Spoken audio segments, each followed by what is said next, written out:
Nagigpit na ang Pilipinas sa mga pasaherong papasok ng bansa kasunod ng pagkalat ng Mpox. May 5 na kasing kaso ng Mpox sa bansa ngayong taon. Okay, nadagdagan pa po yan ha.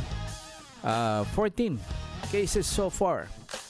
Okay, at para po mas malinawan tayo sa isyong ito, kausapin natin si Director Robert Salvador, ang tagapagsalita po ng Bureau of Quarantine or BOQ. Magandang umaga po, Director Salvador. Sir, welcome to the program. Magandang umaga po, Sir Patrick. Magandang umaga po sa lahat na nakikinig sa atin ngayon po. Alright, sir. Salamat po at pinagbigyan nyo kami. Anyway, sir, matanong lang po namin, ano-ano po ba ang pagigpit na ipinatutupad po ngayon with regards sa pagkontrol po ng Mpox or monkeypox po, sir? Opo, importante po natin paalala sa lahat po ng mga travelers na pupunta sa Pilipinas na sagutan po ng tama ang health declaration checklist sa e-travel po. Ito po yung isa sa tool natin para po mabantayan ng maayos yung mga darating dito galing sa ibang bansa para mabantayan kung maiwasan makapasok yung nakakatakot po na Mpox po. Opo. Sir, Director, honesty is the best policy. Pero sir, paano po yung iba, sir, na baka magsinungaling kasi matatakot na alam mo, sir, na magsabi ng totoo, baka ma-quarantine sila.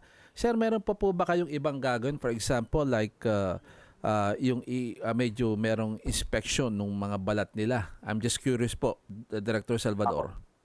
Apo, tama po.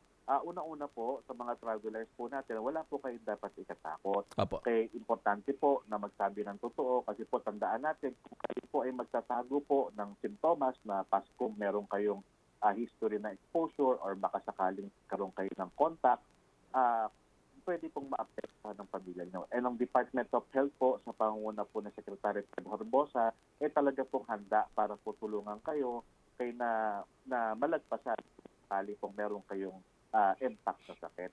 Ang Bureau of Quarantine po, meron pong tinatawag na primary and secondary screening. Ang primary screening po natin, nandito po ang thermal scanning natin kung saan po expected po natin karamihan ng mga may impact ng sakit, meron pong lagnat. So pwede po nating mahuli at meron po tayong mga trained na quarantine medical officers, mga nurses na talaga po nagbabantay sa bawat tao na pumapasok dun sa BOQ screening area natin. So once na po makita natin na may lagnat sila or may high index of suspicion tayo, pwede po natin silang isubject sa secondary screening para po talagang makita kung meron silang simptomas tulad ng mga skin lesions po. Ayun. Kung sakali po na makita natin na meron talaga silang simptomas o mapabilang sila sa possible na suspect, i-refer po natin siya sa referral hospital po, like RITM po. Ayun, alright. Director, ito po bang pinapatupad natin ng mga screening ay ito po ba ay katulad din o kahalintulad din po ng mga pinapatupad sa iba't ibang airports po outside the country, international airports? Yes po, opo.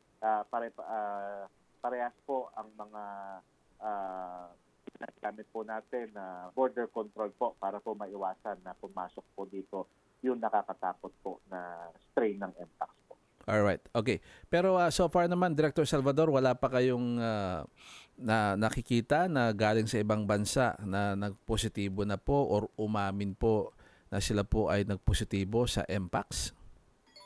Sa ngayon po, wala pa po tayo nakikitang cases po. Kaya na yung pong mga local cases po natin ay connected po sa mga travelers po na galing sa ibang bansa. Wala pa po tayo. Okay, hopefully po na maiwasan na po.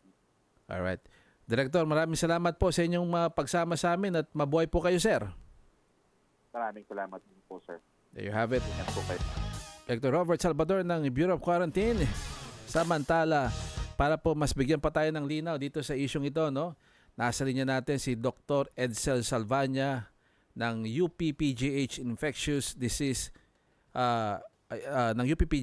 Infectious Disease Specialist. Papasukin natin si Dr. Edsel. Good morning po, Doc. Welcome to the program. Hi, good morning. Good morning sa lahat na nakikinig at nanonood. Alright, okay. Doc, first question. Dapat bang katakutan itong Mpox? Well, yung MPAX po kasi, ito nga yung pangalawang pagkakataon na nag-declare sila ng public health emergency of international concern. Yung una, yun sa 2022, yun po yung clade 2 ng MPAX na less deadly. Pero itong mas inaabangan natin ngayon, yung 2024, yung clade 1. Opo. So yung clade 1, yun po yung hindi pa siya nakakapasok sa Pilipinas, pero alam natin na mas mataas ang mortality nito, up to 10%. At meron din mga batang namamatay dito, kaya importante na bantayan po natin. Bagamat skin-to-skin contact tsaka sexual transmission po ito, hindi po ito airborne, kaya hindi siya kasing nakakatakot compared to COVID-19. Opo. Doc, pareho po yung dalawang clade cases na para po silang through contact, not through airborne. Pareho po. Wala pong airborne. Meron po yung short na pag nasinghot mo yung pag bumahin talaga yung tao, Ay. pero usually malapit yan, tsaka usually mga household contacts. Pero minimal ang role ng respiratory transmission. Ang pinakamalaking risk po talaga is either skin-to-skin contact or sexual transmission, or pwede rin yung mga hinawakan ng isang tao na merong mga butlig at merong virus na madapo dun po sa mga surfaces, at pag hinawakan, pwede po yun makahawa. Opo. Sa 14 na cases po so far at 7 na po ang gumaling. Yung po bang rate of transmission, Doc, sa tingin mo ay pwedeng makonsider na mabagal so far? Yes po. Usually mabagal po talaga yan kasi ang katulad nga ng sabi ng Department of Health, this is close and intimate contact. Ibig sabihin, hindi po casual contact, hindi rin po airborne. So, at bagamat, yun nga, so ang isa pang importante is medyo mahaba po yung tinatawag na incubation period. Mga 7 to 14 days po yan. So, na-contact trace po natin yung mga tao. Hindi kagaya ng COVID, yung mga Delta, yung mga Omicron, 1 to 3 days pa lang nagkakaroon na ng sintomas. So ito, mga 7 to 14 days, and then it can take, obvious naman, di ba, pag nagkaroon ka ng mga bootleg, syempre mag-isolate ka at kinakailangan sabihin po natin sa ating doktor para po matest. Opo. Doc, ano po yung may papayo nyo dun sa mga, halimbawa lang, medyo may mga sintomas na, so ano po yung kanilang dapat na unang gawin? Well, una-una po, mag-ingat po tayo para hindi po tayo makahawa ng ibang tao as much as possible. Siguro, mag-ano na lang muna po, sa bahay muna, tawagan po natin yung ating doktor for advice po kung kakailanganin po na magpa-test for MPOX. Opo. Doc, ito bang pag tinamaan ka ba ng MPOX, usually ba do you require hospitalization or depende na rin, pwede na lang sa bahay na lang magpagaling?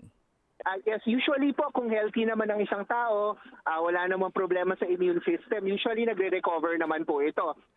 So pwede naman sa bahay as long as okay yung setup, mag-isa sa kwarto, at usually babantayan po yan ng BHERTS kung confirmed po na case para sigurado po na magstay at home. Pero hindi naman kailangan po i-hospitalize lahat.